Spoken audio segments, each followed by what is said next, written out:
March 17th, 2003, St. Patrick's Day. A day that should be a celebration for the day St. Patrick died, but is instead commonly used as an excuse for people to throw wild parties and binge drink as much as their hearts desire. As the rest of the world was living it up, I was in the midst of being born. I know, right? How appropriate.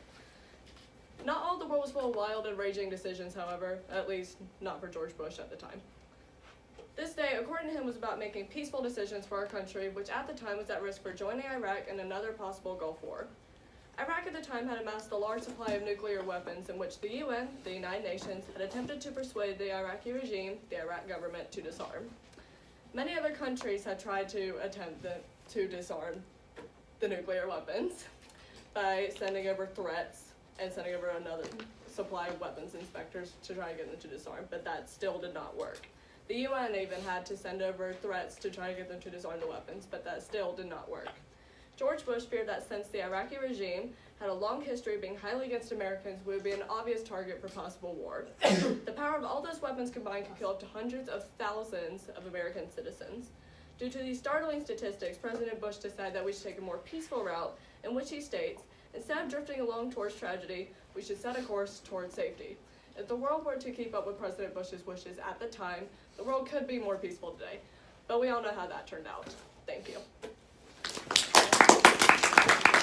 I messed up the middle, but you know. That was good. This is the middle, but Yeah, Thomas? Where did my, Move to. what? Yep. Where did my, Hey. go? Back there.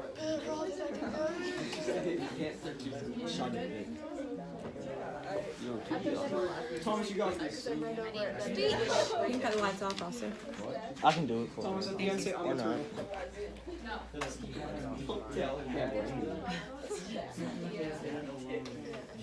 Okay. Hello, my name is Thomas Holmes, and not very many things happened on my birthday. One of the few things that did happen on my birthday is that Richard Pearl resigned from being chairman of the U.S. Defense Policy Board, but in turn agreed to their offer of remaining a board member. This is Richard Pearl.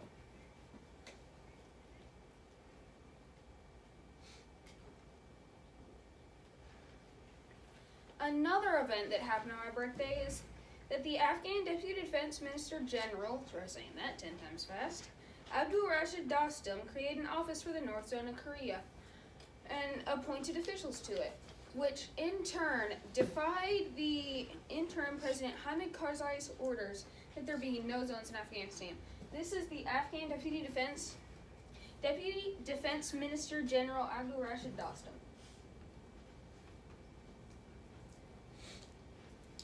The final event that happened on my birthday is related to SARS. This is SARS. The World Health Organization recommended that passengers flying from places where SARS outbreaks had occurred recently should be screened before being allowed on flights. That's all that happened on my birthday, and thank you for listening. Yeah, Thomas! Jackson, do you have visual? Okay. I know you're going after Ethan, but does not have a visual. Megan, do you have a visual? Okay, go ahead and pull it up. Will you X out of that first? Yes, please, so that I can freeze it. Oof.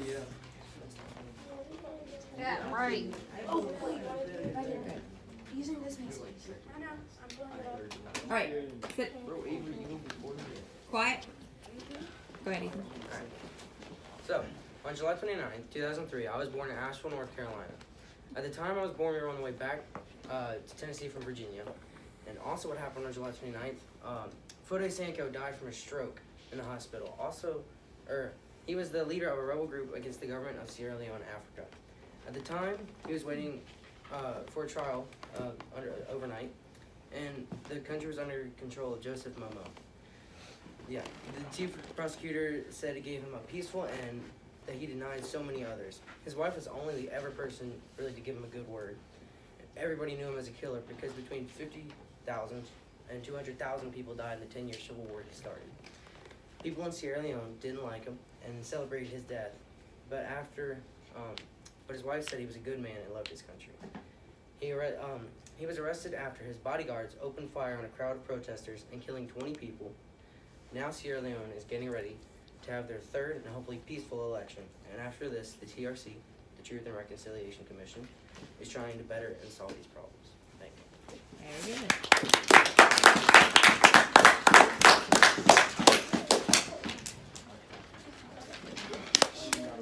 Go Pay Jackson. attention.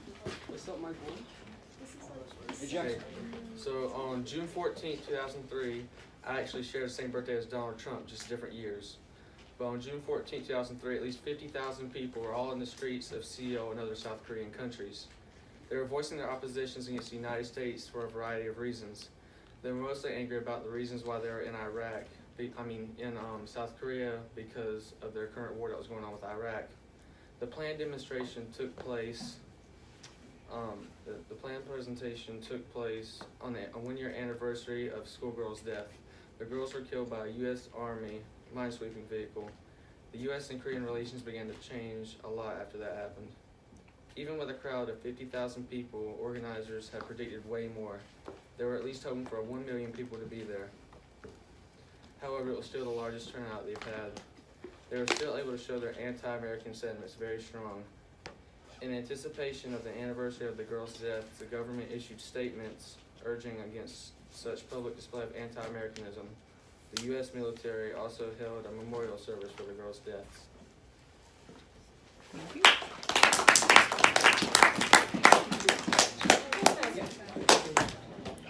Megan, you're gonna need to grab the mouse. Jackson. Bill, you have a visual?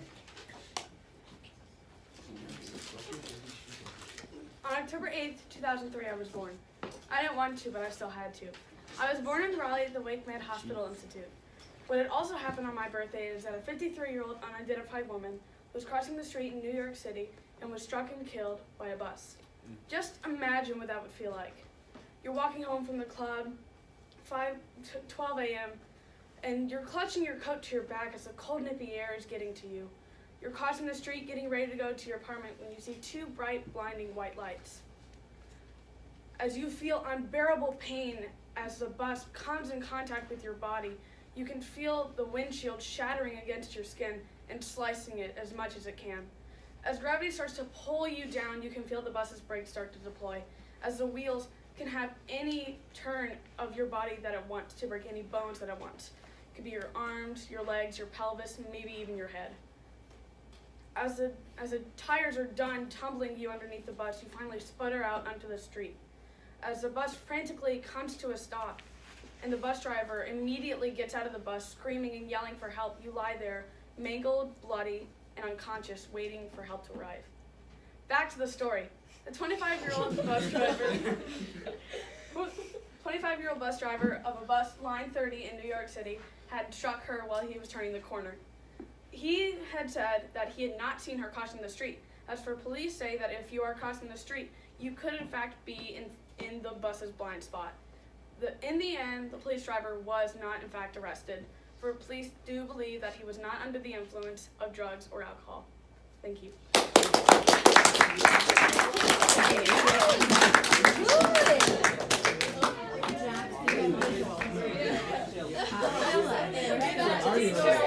Back to detail. You have a visual? Megan, you said back to the story. Who's that? Very dolly. He said he doesn't. Dolly. Elizabeth. Yeah, Jax! What do we have? Kayla. Did you see Jackson? Alex. Where's Alex? What he did? Jackson got up there. He went. So hard on there. Taylor, do you have a visual? Taylor. Oh, Incorrect. I mean, sad. Will you turn the light on, please? Turn the light on? Yes. It's actually quite bright without the lights on. Okay, here we go. Okay, so my name is Jackson Evans, and if you don't know who I am, then you ignore idiots like me, or you're just blind. Anyways, I like long walks on the beach and stealing other people's pencils. That was a joke. But anyways, more realistically, I actually enjoy hiking the mountains, camping, drawing, and overall just doing stuff with my hands. And right now I'm in the process at home, of course, of building a forge for a makeshift smithy. And that's just a little bit about me. So I'm the son of Kenny Evans and Christy Richardson, and on the day of November 5th, 2002, I was born. And that was a very uneventful day. very little actually happened, especially in the U.S. So I scrounged every corner of the internet to find something interesting for this project, and I finally found it, and this is what it was. On November 5th of 2002, renegade British spy David Shayler was sentenced to 6 months in prison. David Shayler, aged 36 at the time, was convicted of revealing national security secrets to different countries. The former MI5, which is the British spy network, agent admitted to all the charges that he was convicted of. By leaking the information that he did, he put the lives of dozens of other agents at risk. And the judge told Mr. Shayler after the trial that he could have a chance of getting out after only serving half his sentence, because the judge took into account the 3.5 months he spent in jail in France where he was caught and interrogated. During that time, nothing, we don't really know, because the British government is actually trying their hardest to get him back. As for why he did what he did, he said, and it was confirmed through several polygraph tests and other interrogations, that he just believed that he was doing the right thing, and he did not intend to get put in jail and caught. So that was the most interesting thing I could find. It had nothing to do with me. It changed me in no way. It was just an interesting thing that happened on my birthday. And the only thing that surprised me about it was how little jail time he actually served. So that's the end of my speech. There should be no questions. You were born on Guy Fawkes Day. You were born on Guy Fawkes Day. Remember, the 5th of November. I don't know. You will when you're 16. Wait, what? She The said gunpowder plot. Yeah, Philip. something. Remember, the 5th of November. Okay, Philip's up. Something. Yeah, Philip. Go Philip. To most parents, their child's birth is one of the most important things that will ever happen to them. The reality is, while you were being born, something more or just as important was happening somewhere else in the world. I was born on December 10th, 2002, and I'm probably the most average person you will ever meet. I'm only passionate about a few things. I waste time. I'm broke. I have average grades and an average family. But you know who isn't average? Robert Ward. Admittedly, Robert Ward was an average man, but on December 2nd, 2002, that all changed. Sue Chan from CBS News reported Ward's car went off the road, falling 150 feet, hitting a tree that destroys his vehicle's headlights and horn. He suffered from a broken hip and severe frostbite that for a week prevented him from calling help. For a whole week, Robert survived off the Taco Bell border sauce packets, and old peanut butter for food, snow for water, a blanket made from the lining from the roof, and a small fire for heat. 4 days after the crash, Massey Energy donated a helicopter for aerial search while the volunteer firemen searched on the ground. To Robert and the rescue team's surprise, they found Robert just in time before he gave up. To think while my parents were probably having one of the best moments in their lives, another person was battling the elements, barely grasping onto life. Thank you.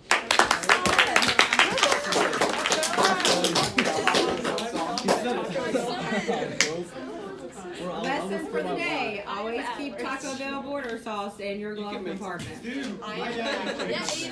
I almost did. Alright, Aiden's up. Alright, everyone, I need you guys to pay attention.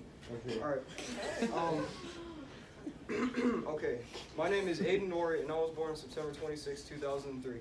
On that day, at 4:50 a.m., a magnitude 8 earthquake struck Japan's northern island of Hokkaido and disconnected power from 16,000 homes and forced 41,000 people to evacuate due to fear of structure collapse, aftershocks, and large tsunamis. Okay, after the earthquake was over, there were 2 strong aftershocks, one of them even being a magnitude 7, and multiple small tsunamis. The waves didn't get very big, at only 3 to 4 feet tall, but were still able to wash away some cars and other things that were left too close to the coast. There was only one reported fatality, and it wasn't directly related to the earthquake. It was actually a 61-year-old man that was hit by a car while cleaning up broken glass off the streets. However, a reported 246 people were injured. There was also a decent amount of damage with huge cracks in highways forcing them to get shut down. A reported fire in an oil tank in the city of Tomakonami. A train with 39 passengers derailed, injuring 1 person, and multiple roads were blocked off due to landslides. Okay, the local power company of Hokkaido said that the earthquakes triggered an automatic shutdown of one of the thermal power stations, causing blackouts in some surrounding areas. Luckily, no power plants got any real damage. A tsunami of 4 feet struck the city of Kushiro, which is home to about 200,000 people, but didn't do much and didn't really kill anyone. It just washed away some things that were left too close to the coast. Okay, that's it.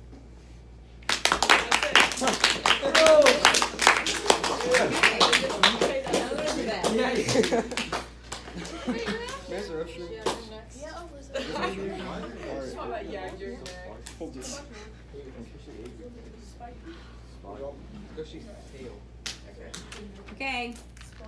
2003 was an interesting year. People in the United States were listening to Bump Bump Bump by B2K and P. Diddy.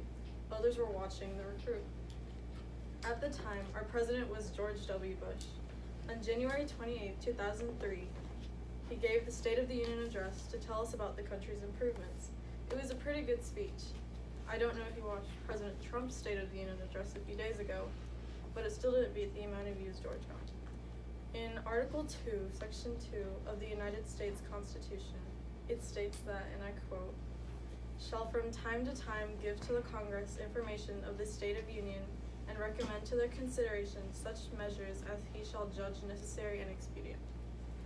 The President is obligated to have a State of the Union address to update the country on what kind of improvements have been taking place in the country since he or she became president.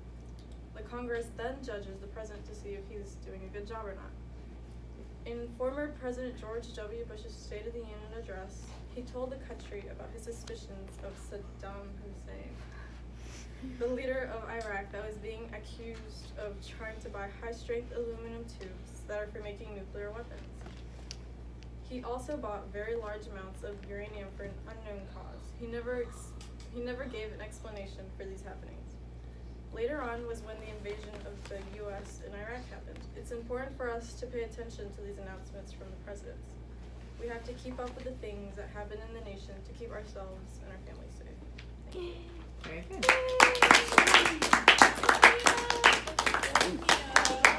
I know. I'm not gonna tell you now. You'll do better though. I know you hate me, but this is for your own good. Tyler has the next visual, so she's up. She's fine. Okay, Tamia's up. On this day, June 6, 2003, I was born, 9:57 in the morning. A few hours after I was born, the Too Fast, Too Furious movie came out in theaters. This for me is important because I enjoy the Fast and Furious movies as a franchise.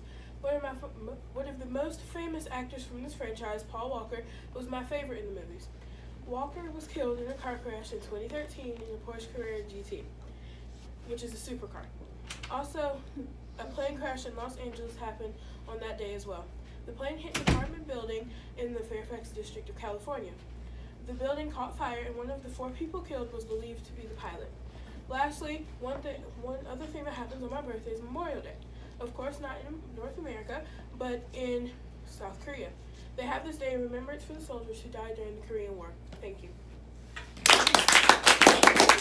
Good job. You okay? Good job.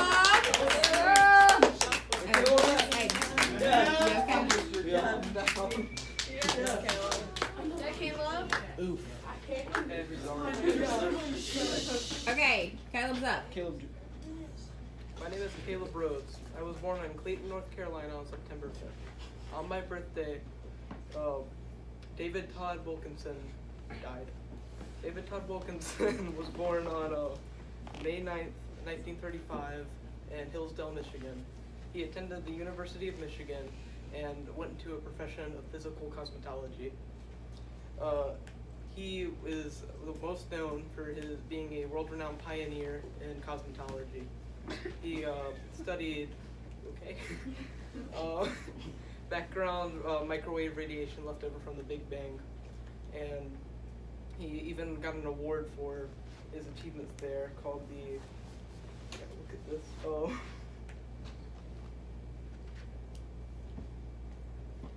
I lost it. Oh, James Craig Watson Medal, because a year before he died. This medal is only awarded to those who highly contribute to the field of astronomy, and his findings basically made him a legend in that kind of field. And he was married to Eunice Dowie and had 2 biological children and was the stepfather of 3. He was very passionate about teaching and even volunteered at local elementary schools to help with little science projects. His obituary was written by John C. Mather, Lyman Page, and P. James Peoples. That's all.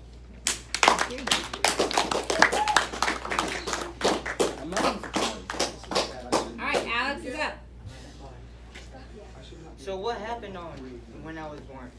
Well, I was born on November the 18th, 2002.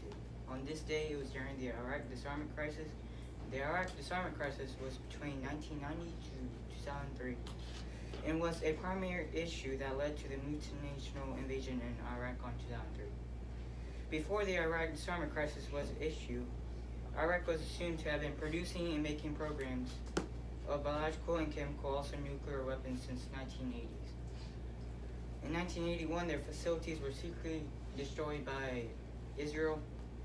Afterwards, the Gulf War happened, and after the Gulf War, the United Nations located and destroyed large quantities of Iraq's chemical weapons, and Iraq being restricted to use such weapons as chemical and biological and nuclear weapons in 1991. Disarmament remained very harsh with Iraq since UN wanted to send inspection teams to Iraq facilities during the 1900s. Finally, the UN and the U.S. had enough, and the President of the United States, George W. Bush, in 2002 and 2003, the U.S. threatened to use military force to overthrow the Iraq government unless Iraq rid itself of all mass destruction weapons. George W. Bush had begun a military buildup in Iraq, and after pushing hard and gained passage of a resolution led by Hans Blakes, the resolution brought weapons and spectators back to Iraq in November 2002.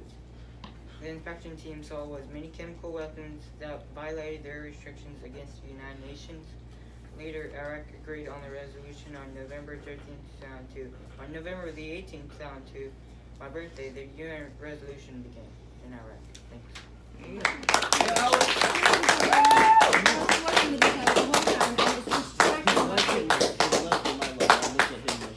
You can just scoot closer to this way. Aiden, do I need to move you back a little bit? Are you sure? I'm sure. Can you handle yourself? Yes. Yeah, Taylor. Wait, so do I put my visual up after she does? Do what? Do I put, because Eli after her, he didn't have visual. Yes, so Do I when put it she up is now? done, you can go put yours up. Alright, Tyler's up. I was born on June 30th, 2003 at the Wake Med Hospital. On the day that I was being born, a man named John Lewis Larson was retiring from 23 years of being an FBI agent. Before his career being an FBI agent, he fought in the Vietnam War. And in the Vietnam War, a grenade exploded on his legs and he took a shot in the arm. He always wanted to be an FBI agent, but since a grenade exploded on his legs, he had to wear a brace to keep his legs holding up, and then he lost part of his hearing. Those who knew Larson, he was a man who never gave up. So therefore, he applied to become an FBI agent. Since his legs, I guess, were considered weak, or he was considered disabled, they put him up to several tests, like jumping in a lake or running a certain amount of miles. Lucky for him, his legs were able to pass all the tests that he had taken. He spent most of his career in Chicago. For 15 years, he was assigned to the Brewers Violent Felony Task Force. He was also the lead Chicago agent for the Unabomber case and a few other bombings that he was involved in. And also, the U.S. Marshal Service honored him as their Law Enforcement Officer of the Year for his work on a 1992 escape from Chicago's federal courthouse in which a deputy marshal and another officer were killed. His career lasted for 23 years, but by the end of his career, everyone said that anyone who's brought from the academy should be exactly like him.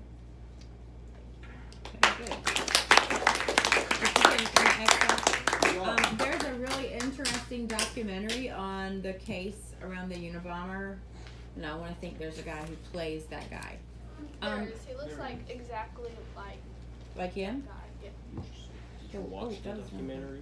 It's not a documentary, but it was like turned into like a Yeah, it's like a TV series. It's really good. There's like two. There's one. Yeah, it's either History or the Learning Channel or. Yeah, it's really good. Ooh, you got it. All right, Eli is up. Wait, unfreeze it and then I'll... Okay, thank you. You got it. I was born on December 22nd, 2002 in Duke Raleigh Community Hospital. On that same day, December 22nd, 15 years ago, it was reported by the LA Times that 2 people were killed and 18 were injured in a bus bombing in Hyderabad, Pakistan, 100 miles or 160 kilometers south of Karachi, where 18 were killed in March of that year in a similar bus bombing attack.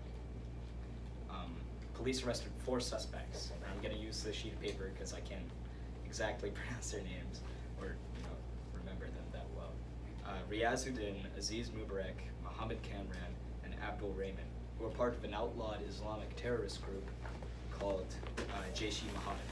The 4 admitted to police to having been hired by 2 members of the Islamic terrorist network Al-Qaeda to carry out suicide attacks. Police never disclosed the names of the 2 Al-Qaeda members who hired them.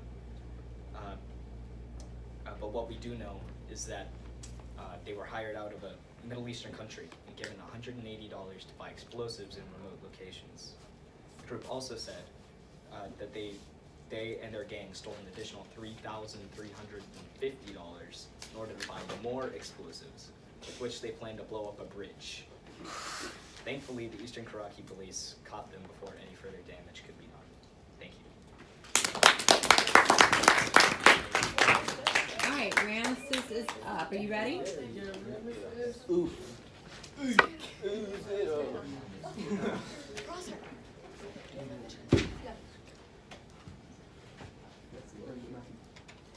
Way to go. Thank you. Okay. I was born February 5th, 2003. I was born in the Rex Hospital in Raleigh about 2 o'clock a.m. Around this time, a Russian cargo craft also made its way into the light, or should I say the dark. At 6:49 PST a.m., the Russian cargo craft just docked itself onto the space station. Sorry. The space station was very low on food, water, fuel, and very vital resources to the space station. Sorry. Yeah, to the space station. The cargo craft brought about 2.75 tons of fuel, water, and other vital resources to the space station. It was being maneuvered on autopilot because, to remove human error.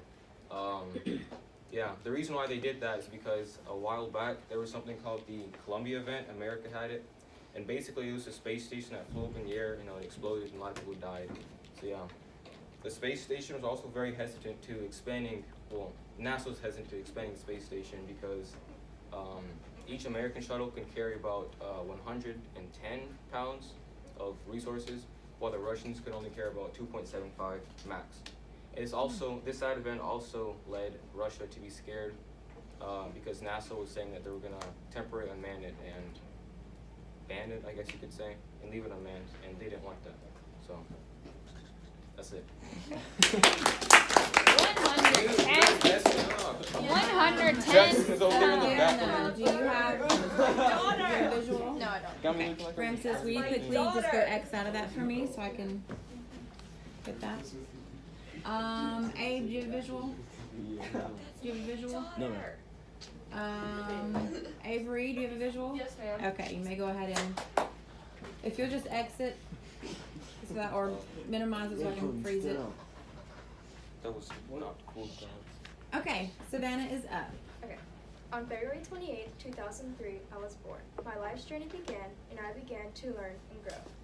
I started gymnastics at a very young age, then went on to competitive cheerleading. Here I learned what it meant to trust someone with your life and to have a family-like bond with a group of people. Besides being my birthday, on this day an article is written titled American Gymnast Aiming High. The author, Helen Elliott, writes about the 2000 Sydney Olympics being a low point for the U.S. gymnast. This is because the gymnasts were shut out of winning team and individual medals. These gymnasts have trained so hard to be there and to win, but when you physically can't, it's devastating. Martha Caroli, the coordinator of the U.S. women's program, says that to make a strong team, they have to group girls of equal ability instead of having one or two girls carry the team through meets.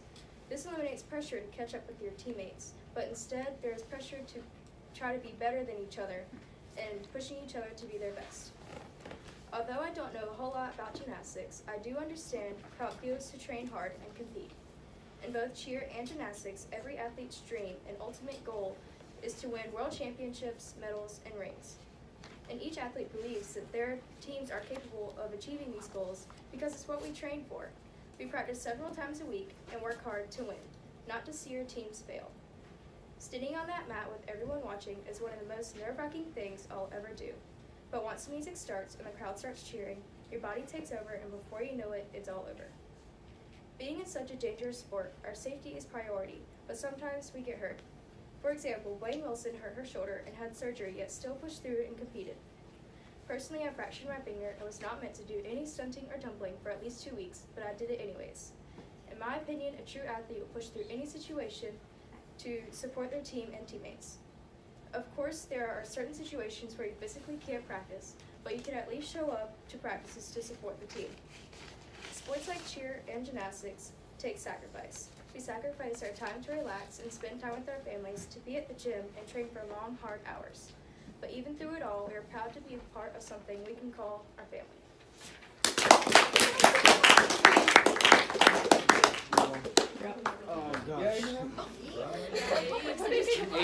Alright, folks, I'm gonna need you to try not to be a distraction to people. Okay? You don't want to be distracted when you're up there. Please don't make faces, giggle, laugh, whatever.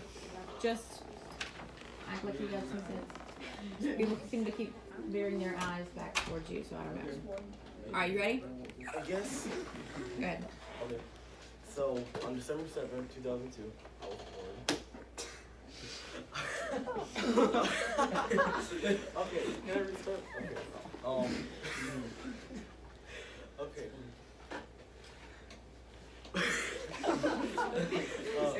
Stop laughing. This is bad.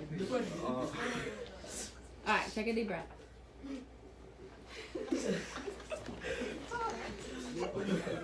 Come on, you're wasting time. I can't stop laughing. Then face the other way and do it. No, you have to face me. Okay, on December 7th, I was born. In 2002, the NCAA championship for college football was held. It was an unusual game because the team in first place. I'm not doing anything, I swear. I'm really not. Okay. Team in first place in the Southern Division, Alabama Crimson, weren't playing because they were held in a bribing scandal. They were in the scandal because they were allegedly bribing players with money to join their team, which is legal in the NCAA, because college players can't make any money. So since there was no clear team to take their place, there was a three-way tiebreaker game between Arkansas, LSU, and Auburn. And the Arkansas Razorbacks won the tiebreaker games, and the stage was set for the SEC championship game for college football. The Georgia Bulldogs were the Arkansas Razorbacks in the Georgia Dome in Atlanta on December 7, 2002. At the beginning of the game, Arkansas messed up early with allowing 2 touchdowns, and that was the beginning of the end for their title hopes. The Razorbacks lost 2 yards on 3 plays on the first possession before Richie Butler had his punts blocked by Corey Bryant. And that was the end, pretty much. They didn't score at all. Arkansas's head coach, Houston Nutt, said, "These guys played with all their heart. It wasn't just Arkansas who realized how good they were, though. We felt like we could come out and shut them down," Georgia defensive tackle Keen Veal said. "I don't know if it was just our scheme or we were just more fired up than them, but we were able to stop them." That's mine. Okay. Yeah, go back up there. I just looked at you and I started laughing. Because okay, who's got a question? Okay, I'm quiet. Question. So you said the college kids can't make money through games or something like that? Yeah, so in college, like in any college sports, NCAA, which is like they mandate all of college sports, no college player is allowed to make any money whatsoever. So you're talking about Duke and all the UNC games. Yeah, they can't make no money off of it. Like the players themselves can't make any money. So like, That doesn't include scholarships. A scholarship is one thing, but they can't be monetarily compensated. So like for example, there was this one basketball player. They can't do endorsements for shoes. His name was Ben Simmons. When he went to college, his jersey number was 25, but they couldn't put his name on the his jersey to raise awareness. So they just had to put like the number 25 is coming instead of his name because they couldn't raise it because he wouldn't make money off of it. And also, someone said, wait, what did you just say? You said something about the branding for shoes. You can't do that either? Like they can't get endorsements. They can't get Nike can't call you. Let's say you have a scholarship to play basketball at NC State, and Nike can't call you and say, "Hey, we want you to wear our shoes. We'll give you shoes for free if you'll wear our shoes." They can't do that. Like you know how LeBron's a Nike athlete, they can't be like Nike athletes or anything. Wait, why? Like, what's the point of that? Because it's considered. NCAA wants all the money. Yeah, it's considered money, like a payment. But the school's not getting it. Yeah, that's right. Right, the school's not giving it to them, and it's not like, and the school can't give them extra money. So let's say you have a scholarship player, their tuition and their books are paid, their room and board is paid, their meals are paid. They can't give them a car to drive and gas to drive around in. They can't do that kind of extra stuff. It's strictly, they can only be paid as far as what their educational value is. That's crazy. Have you heard of the Ball brothers? Like yeah. So the middle son, his name is LaMelo. No, D'Angelo. That's his name. Jello. What's it called? His daddy's crazy. Yeah, I love Boy, looks like Mr. Potato. So, okay, he was supposed to have a signature shoe like his older brother and his younger brother, but since he was like in the NCAA for college, he couldn't play basketball for UCLA. He couldn't make any money though, so his dad took him out of college, and his dad's starting a summer basketball league, so high school players don't have to go to college anymore. And they're just gonna enter the draft after they play for LeVar's league. Cool. So they can make money. Crazy. So they're in Lithuania now. Yeah, for like 1 year. Which is the one that has a really bad shooting stance? He shoots like this. Yeah, that's and always Lonzo. makes it. He goes like this. That's LeVar. That's No, that's Lonzo. Alonzo. Lonzo. Yeah. I love that guy. Okay. Okay. Thank you, Abe. Avery is up. Yeah, Avery. Y'all. I have that visual. What? Go after I have a visual. Just click V and Okay. Okay. On December 9th, 2002, I was born at Rex Hospital in Raleigh, North Carolina. I was born right when I was planned to, and everything ran smoothly. I was my parents' second child. While I was being brought to the world, United Airlines, the second largest airline in the U.S. at the time, received news that they would soon have to file for bankruptcy. United Airlines went down about 80,000 employees in a span of just about 5 months due to pay cuts. Before the middle of the bankruptcy, United had lost about $1.7 billion. UAL had exactly 557 planes and averaged 1,800 flights a day before their decline. At the heart of the bankruptcy, UAL attorneys told a bankruptcy court judge that United expects to burn through $20 to $22 million a day in December 2002 and around $10 to $15 million in January 2003. Before all the money problems, United's daily burn was about $6 to $8 million. After many requests, the judge approved $800,000 in bankruptcy financing to help keep United Airlines afloat. By the very center of the bankruptcy, United had dug themselves into a debt hole of about $2 billion. Although, throughout the massive financial mess, United Airlines never went completely out of business. United was in bankruptcy for a total of 38 months, but still managed to fly planes and passengers across the world. After a long fight, United Airlines pulled themselves out of bankruptcy and now take the position as the third largest airline in the U.S. That's it. Way to go. Okay, we'll just go ahead and pull it up. Poopy nugget. Wait, what did you just say? Poopy nuggets. Oh, I heard something. Did you say poopy nuggets? He did. Thomas. Yeah, I know you made. I think I looked at you and I made eye contact. Yeah, you started laughing. Yeah, I know you weren't distracting me. It was just really funny because I looked at you. No, my butt hurts. I didn't No, you looked at me and started smiling. It wasn't your fault. Samantha, do you have a visual? Do you have a visual? Yeah, I do. Okay. Alright, Ding Ding, Matthew's up. Yeah, I'm up. Okay. Starting with the day I was born October 8th, 2003. I was born in Raleigh, in North Carolina, at Wake Med. Really couldn't find many interesting things that happened on my birthday. One of the most interesting things I found was a man named Anton Yates that was facing 7 years for keeping a tiger in his Harlem apartment.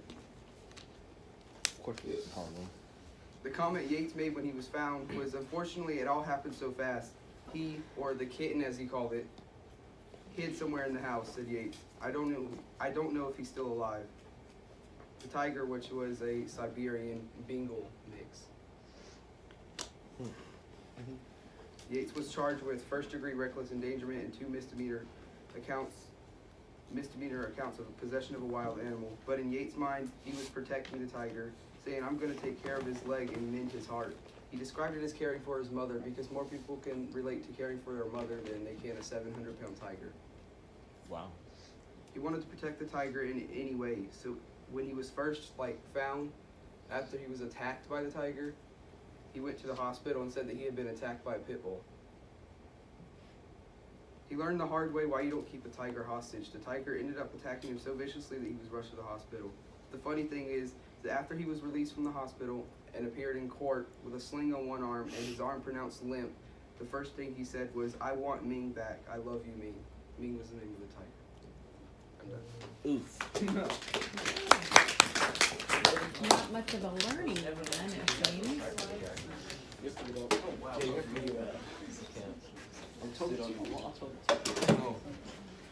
You didn't get Did to you know switch when you it? wanted to. Yeah. What? Yeah, no, I did. I want the blue one, but I'm not tight.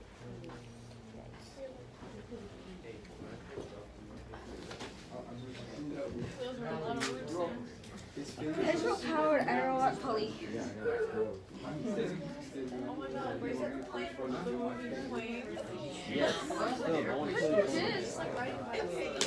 Okay, Samantha is up. Okay, I was born on April 16th, 2003 at 9:42 p.m. in the Wake Med Hospital in Raleigh. My original date was on April 7th. I was born 9 days late. On the same day, a few hours before I was born, a girl was hit by a model plane and died while walking through the park with her brother. The girl killed was Tara Lipscomb. She was 13 years old from Dartford, Kent, United Kingdom. The accident took place around 5 p.m. that day. The model plane that hit Tara Lipscomb was a patrol-powered acrobat plane. I don't know how to say that. The plane was reported to make popping noises, fly over the tree line, do a 360 roll, take a nosedive, and hit the girl in the head. The strike to the head caused severe injury. She was flown to the Darren Valley Hospital in 3 minutes by Kent Air Ambulance. After the medics' efforts to save her, the girl died hours later around 9 o'clock. The plane that hit her was flown by a 55-year-old man from South London. He and witnesses were spoken to by the scene by police officers. After the incident, the family was devastated and expressed their wishes to put the death behind them.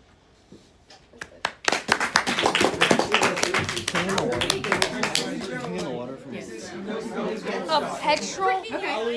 So when I first heard you the other day when you said it, I thought you meant an actual plane. Oh no. Not a model plane. It was like a 360. But how big is this model plane? It has a 5-foot wingspan, so it's like 5 Oh, foot that's a big plane.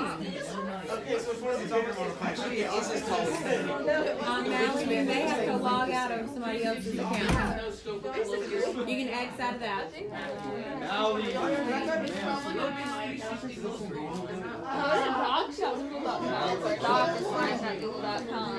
Ramses. Happy birthday on Monday.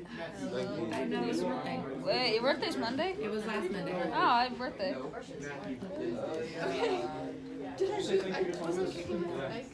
my god.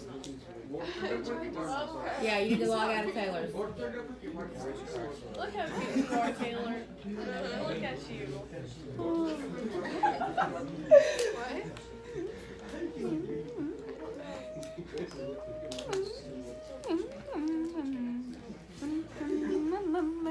You alright? Yeah. It's a book.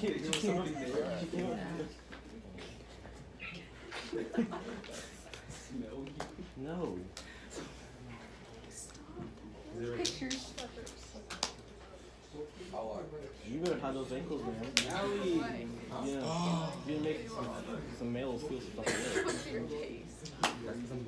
Okay, Mally's up. Okay.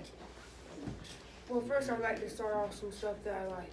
I like hunting, fishing, and other sports such as baseball or basketball. I might not be very good at them, but I do like them. I was born on March 11th, 2003, at Rex Hospital in Raleigh.